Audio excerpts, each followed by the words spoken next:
திரு நல்லசாமி, மேலாண்மை வாரியம் அமைக்கப்பட்டு விட்டால் இந்த பிரச்சனை தீர்க்கப்பட்டு விடும் முழுமையாக அப்படிங்கிற வாதத்தில் உங்களுக்கு நம்பிக்கை இருக்கிறதா? மேலாண்மை வாரியம் அமைக்கப்பட்டு அதை நடைமுறைப்படுத்தப்பட வேண்டும். இன்னைக்கு சட்ட சிக்கல்ங்கிறதெல்லாம் இல்லவே இல்லை. அதாவது பிரித்து வச்சுட்டாங்க.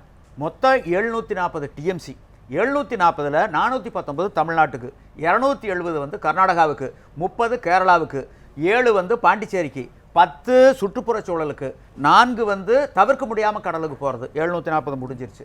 ஆக எச்சு வந்தால் இதே விகிதாச்சாரப்படி எச்சு கொடுக்கணும், குறைஞ்சி போயிட்டா இதே விகிதாச்சாரப்படி குறைச்சி கொடுக்கணும். அதுதான் தீர்ப்பினுடைய முடிவு.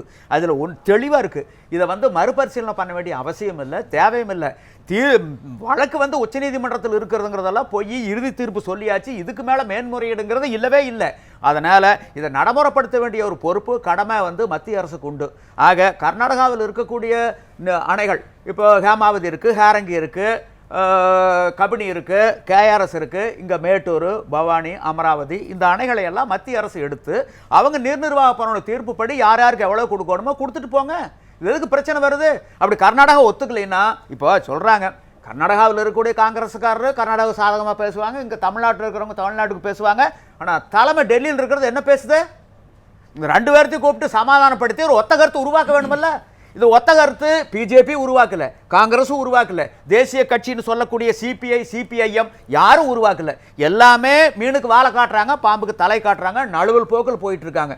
நழுவல் போக்கில் போனால் பாண்டியன் அவர்கள் சொன்ன மாதிரி 1990ல் ரஷ்யாவுக்கு என்ன கதி ஏற்பட்டதோ அதுதான் ஏற்படும். சரி, ஓகே, நம்ம பேசலாம். ஒரு சிறிய இடைவேளைக்கு பிறகு மீண்டும் பேசலாம். அநேகமாக இந்த மாதிரி தேச விரோத கருத்துக்கெல்லாம் சொல்கிறாங்கன்னு ஒரு மேலே நரேந்திரன் கோவப்படுவார். அடுத்த சுற்றில் உங்கள் மேலே பேசலாம். எவற்றிற்கெல்லாம் தேச விரோதிகள் என்ற முத்திரை குத்தப்படுகிறது அப்படிங்கிற சூழலே இல்லாமல் இன்றைக்கு பல விவகாரங்களுக்கும் தேச விரோதி என்ற முத்திரை குத்தப்படுகின்ற நிலையில் திரு நல்லசாமி அவர்கள் ரஷ்யாவுக்கு ஏற்பட்ட கதி என்று சொல்லியிருக்கிறார். பேசலாம் ஒரு சிறிய இடைவேளைக்கு பிறகு. நதிநீர் சிக்கலுக்கான தீர்வு என்ன? மாநிலங்கள் தனித்தனியாக சுயாட்சி அதிகாரம் பெறுவது மட்டும்தான் அதற்கான தீர்வா, அல்லது ஒன்றுபட்ட இந்தியாவிற்குள் அதற்கான தீர்வை காண இயலுமா? ஒரு சிறிய இடைவேளைக்கு பிறகு தொடரலாம்.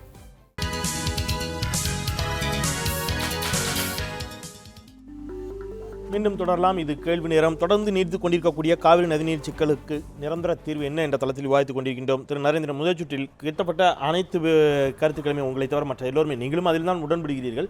காவிரி மேலாண்மை வாரியம் அமைக்கப்பட்டு விட்டால் இந்த பிரச்சனை தீர்ந்துடும். இதில் எதுக்கு இந்த பிரச்சனை அப்படிங்கிறத பாண்டியன் ரொம்ப தெளிவாக இருக்கக்கூடிய ஆதாரங்களின் அடிப்படையில் முன்வைக்கிறார்.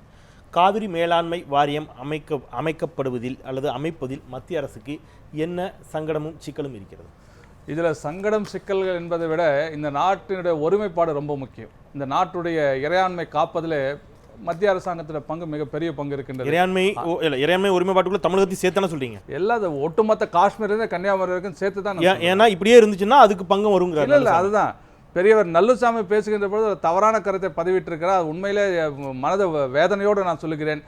இந்த நாடு ரஷ்யாவை போல போயிடும் அப்படின்னு ஒரு வார்த்தையை விட்டிருக்கிறார். எந்த அர்த்தத்தில் சொன்னார் புரியல. இருந்தாலும் கூட ஆர்எஸ்எஸும் பாரதிய ஜனதா கட்சியும் இந்த நாட்டில் கடைசி தொண்டர் இருக்கிற இந்த நாடு பிளவுபடுவதற்கு ஒருபோதும் அனுமதிக்க மாட்டோம். அதற்குள்ள சூழ்நிலை உருவாகும்.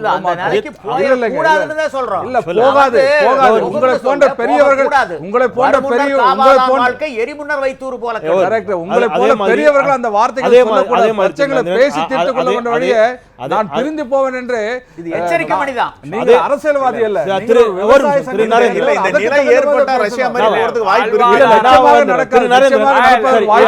அதான் கேட்கிறேன். ஏதாவது ஒரு வகையில் ஆர்எஸ்எஸ் தமிழகத்திற்கு தேவையான தண்ணீரை காவிரியிடமிருந்து கர்நாடகத்திலிருந்து பெற்றுக்கொடுத்தால் மகிழ்ச்சி தான்.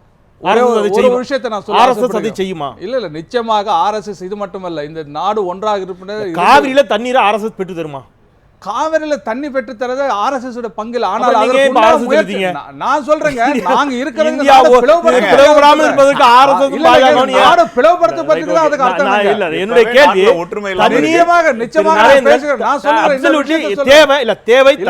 தமிழகத்துடைய இணை பொறுப்பாளர் இருக்கக்கூடிய அகில இந்தியாவுடைய செயற்குழு உறுப்பினர் திரு சி டி ரவி அவர்கள் கர்நாடக மாநிலத்தைச் சேர்ந்தவர், முன்னாள் அமைச்சர், இப்பொழுதும் அவர் சிக்மகளூர் தொகுதியைச் சேர்ந்த எம்எல்ஏ. 2 வாரங்களுக்கு முன்பாக தமிழகத்தை சுற்றுப்பயணம் மேற்கொண்ட போது நான் அவரோடு உடன் இருந்தேன். பத்திரிகையாளர் சந்திப்பை திரும்ப அவரிடம் கேட்கப்பட்ட ஒரே கேள்வி, நீங்கள் காவிரி பிரச்சனை நிலைப்பாடு என்ன, கர்நாடக பாரதிய ஜனதா நிலைப்பாடு என்ன, திரும்ப கேட்கப்பட்டது. அவர் சொன்ன பதில் ஏற்கனவே நீங்கள் பார்த்திருக்கலாம், இல்லாவிட்டால் நான் நினைவுபடுத்த விரும்புகிறேன். அவர் சொன்னது, எங்களை பொறுத்தவரையில் பாரதிய ஜனதா கட்சி தண்ணீரை வைத்து அரசியல் செய்வது எங்களுக்கு எந்த விதமான உடன்பாடும் இல்லை. எங்களுக்கு நாங்கள் தேசிய கட்சி. நரேந்திரன், தேசிய கட்சி ரொம்ப எங்களுக்கு நம்ம நம்ம கர்நாடக நம்ம விவசாயி, நம்ம தமிழக விவசாயி, நான் அதான் இரண்டு விவசாயிகள் வேறு வேறு இல்ல. அவர்கள் இந்த நாட்டைச் சேர்ந்த விவசாயிகள் தொடக்கத்திலே இரண்டு பேருக்கு தொடக்கத்திலே தெளிவா ஒரு கருத்து சொல்லியிருந்தேன். நடக்கும். ஆகவே இதுல பாரதிய ஜனதா கட்சி ஏதோ ஒரு நான் தொடக்கத்திலே ஒரு கருத்தை தெளிவா வச்சிருந்தேன். ஒரு நிமிஷம் நான் வெயிட் மிக தெளிவாக அதை விட வேற என்ன உங்களுக்கு ஆதாரம் வேண்டும்? எனக்கு ஆதாரம்லாம் வேண்டாம். நீங்க பாஜக பேசுகிறது பேசாம இருக்குது அல்லது பிரதமர் பேசுகிறார் பேசாம இருக்கிறார் அதெல்லாம் பிரச்சனை தேவை. இப்போ அவங்க விவசாயிகள் சங்கத்திலேருந்து வந்திருக்கா, பாண்டியனாகட்டும், நல்லுசாமியாக இருக்கட்டும், அல்ல இங்கே இருக்கக்கூடிய ஜெத்தா மாவட்ட விவசாயிகளாகட்டும், குடிநீருக்கே பிரச்சனையாக இருக்கக்கூடிய ராமநாதபுரம் மாவட்டமாகட்டும், அவங்களுக்கு தேவை மோடி பேசுகிறாரு, சதானந்த கூட பேசுகிறாங்க, இல்லை இவங்க இது எதுவும் இல்லை, தேவை தண்ணீர். இதற்கு என்ன வழி? நாங்கள் ஆட்சிக்கு வந்தால் இது நடைபெறும் என்று சொன்னீர்களா இல்லையா? இதை செய்வதற்கு காவிரி மேலாண்மை வாரியம் அமைக்கப்பட்டிருந்தால் இந்த பிரச்சனை வராது அப்படின்னு அவங்க முடிச்சிட்டாங்க. ஒரு புள்ளியில கொண்டு போய் நிப்பாட்டுறாங்க. கரெக்ட்.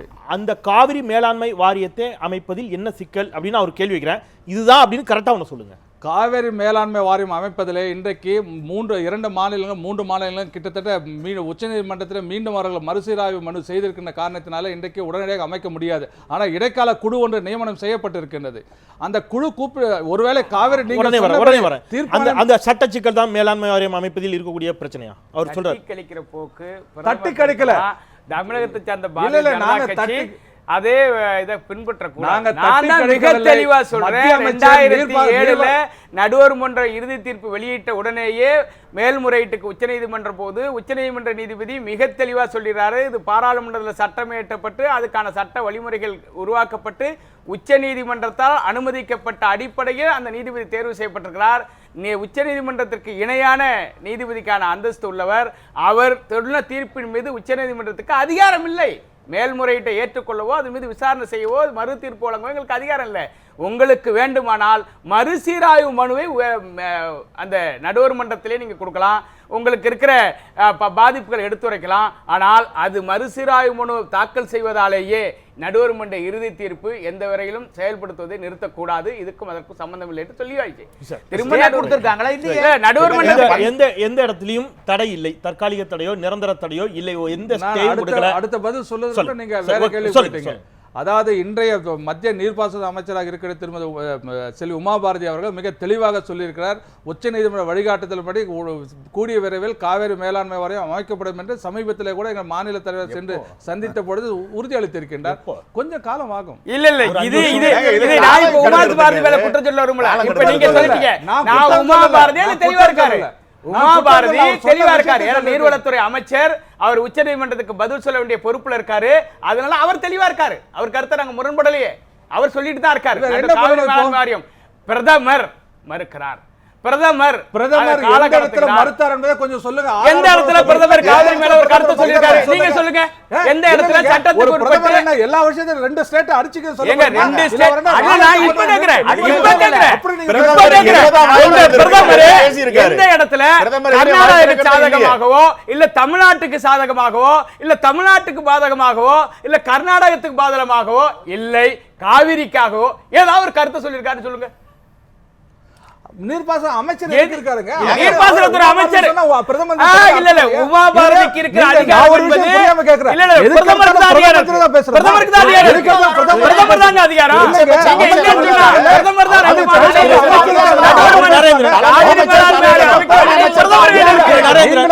பிரதமர் கையில இருக்கு. பிரதமர் கையில இருக்கு. உள்ளத சொல்ல கூட வேக வந்தா விவசாயி அந்த பொய்யா பேச முடியும். நான் அரசியல்வாதியா நான் ரெண்டு பேரும் காங்கிரஸ் கட்சி தான் பிரதமர் மட்டும் தான் பிரதமர் தாங்க அமைச்சர் பிரதமர் இருக்கு. பிரதமர் இருக்கு. நீங்க சொல்றத நான் ஏத்துக்க முடியுமா? சில சட்ட வரமுறைகள் இருக்கு. ரொம்ப எளிமையா இருக்கு. பிரதமருக்கு மட்டுமே தான் இருக்கு. திரு நரேந்திரன் வெயிட். இந்தியாவிற்கு என்று ஒரு மத்திய விளையாட்டுத்துறை அமைச்சர் இருக்கிறார், ரைட்? ஆனால் இந்தியாவுக்கும் தென்னாப்பிரிக்காவிற்கும் நடைபெறக்கூடிய ஒரு சாதாரண கிரிக்கெட் போட்டியில் இந்தியா வெற்றி பெற வேண்டும் என்று வாழ்த்து சொல்கிறார் பிரதமர். ஊடகங்களிடம் வந்து மன் கி பாத்தா மனம் திறந்து பேசுகிறேன் அதில் சொல்றார், ரைட்?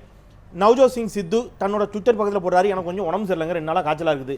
அவர் பதில் கொடுக்குறாரு அதுக்கு ரொம்ப அக்கறையோட, நீங்கள் சீக்கிரம் நலம் பெற்று வர வேண்டும் என்றெல்லாம் பேசுகிறார். நான் என்ன கேட்குறேன், இந்தியாவும் தென்னாப்பிரிக்காவும் விளையாடக்கூடிய கிரிக்கெட் போட்டியில் இந்தியா வெற்றி பெற வேண்டும் என்று கருத்து சொல்லக்கூடிய பிரதமர் காவிரி பிரச்சனை இந்த தேசத்தினுடைய வாழ்வாதார பிரச்சனை, தமிழ் தேசத்தினுடைய வாழ்வாதார பிரச்சனை, தமிழகத்தினுடைய வாழ்வாதார பிரச்சனை, விவசாயிகள் செத்து கொண்டிருக்கிறார்கள், தண்ணீர் இல்லை, குடிக்க தண்ணீர் இல்லை. ராமநாதபுரம் மாவட்டத்தில் ஒரு குடம் 7 ரூபாய்க்கும் 10 ரூபாய்க்கும் வாங்கிட்டு இருக்கிறான். இது குறித்து பேச வேண்டும் என்று எதிர்பார்ப்பதில் என்ன தவறு? தவறில்லை. ஆனால் ஏன் பேச மறுக்கிறோம்? ஆனால் நாங்கள் பேச மறுக்கவில்லை. அங்கு என்ன நியாயப்படி தர்மப்படி நடக்க வேண்டும், சட்டப்படி நடக்கும், அதை செய்து கொண்டுதான் இருக்கின்றோம்.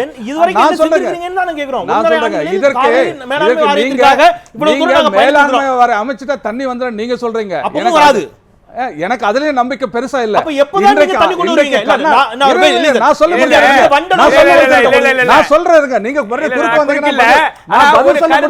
சொல்லக்கூடாது. இன்னைக்கு தேர்தல் ஆணையம் இருக்கு, சர்வ வல்லமை படைத்த பிரதமர்கள் இருக்காங்க, சர்வ வல்லமை படைத்த முதலமைச்சர்கள் இருக்காங்க. சட்டத்துக்கு வரம்போ உள்ள தலையிட முடியுமா? இல்ல பிரதமர்ங்கிறதுனால தேர்தல் விதிமுறை அவர் மீறிட முடியுமா? அதிகாரம் பெற்ற அமைப்பு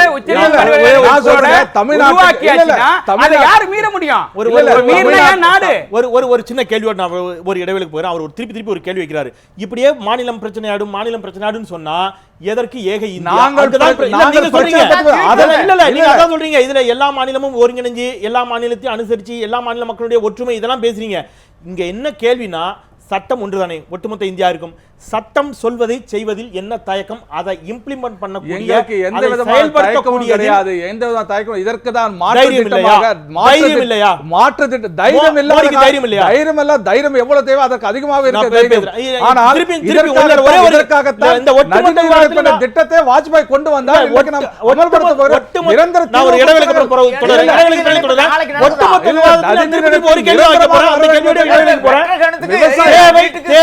தேவை தண்ணீர் மட்டுமே.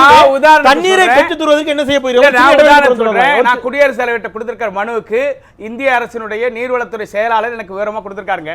அதுல அவர் எல்லாத்தையும் நம்ம சொல்ற நியாயமான கருத்துக்களை பூரா உறுதிப்படுத்தி அவர் இதுதான் அதிகாரம். ஒரு சின்ன பிரேக் எடுத்துட்டு பேசலாம். ஒரு சிறிய இடைவெளிக்கு பிறகு தேவை தண்ணீர் மட்டுமே. என்ன செய்ய போகிறது மத்திய அரசு? ஏன் இன்னும் மௌனம் காக்கிறார் பிரதமர்? பேசலாம் சிறிய இடைவேளைக்கு பிறகு.